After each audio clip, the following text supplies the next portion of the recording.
Now with the weather, here's Byrne. Evening, Tam. Great to be back with you. A little bit moody this morning down at Shire Hall Beach. Thanks, Leanne, for this picture. But today started a brief climb back into spring. It was another chilly night across the state. Mountaintops again below freezing, well below. Although this morning Port Fairy did manage to stay in the double digits, and today a little bit of warmth crept back as the showers dried up, with the sun very occasionally peeking through the clouds. Around the city we lingered around the low side of the mid-teens, with Moorabbin Airport getting the most rain in the gauges, just 0.6 of a millimetre though. The other capitals mostly fine as well. Hobart even pipping us at its warmest, while Darwin again soared to 37 degrees as heatwave conditions take hold in the north of the country.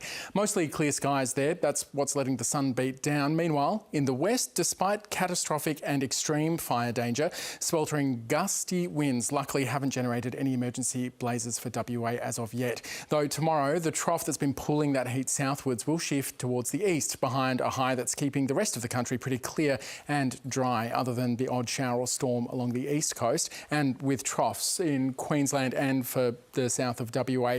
That means another fine day for the interstate capitals, other than some showers over in Brisbane.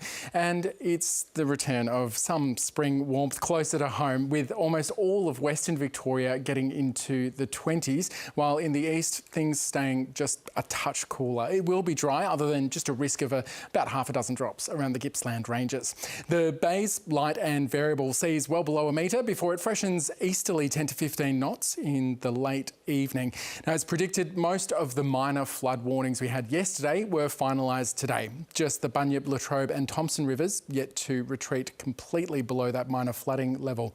Meanwhile, tomorrow, many will crack 20 degrees around the metro area, or get really close. Clear skies and light winds across the board. Though, for the city, it's still looking like a fairly chilly start, though there is some warmth on the way. The outlook, well, it's a little bit variable. 26 degrees forecast for Thursday in Melbourne, though that will also see the return of some wet weather, potentially with an evening storm. Then a couple of drops for the next couple of days, and Sunday, Tam, very wet. Thanks, Nate. That's it for this evening's bulletin. Stay with us now for 7:30.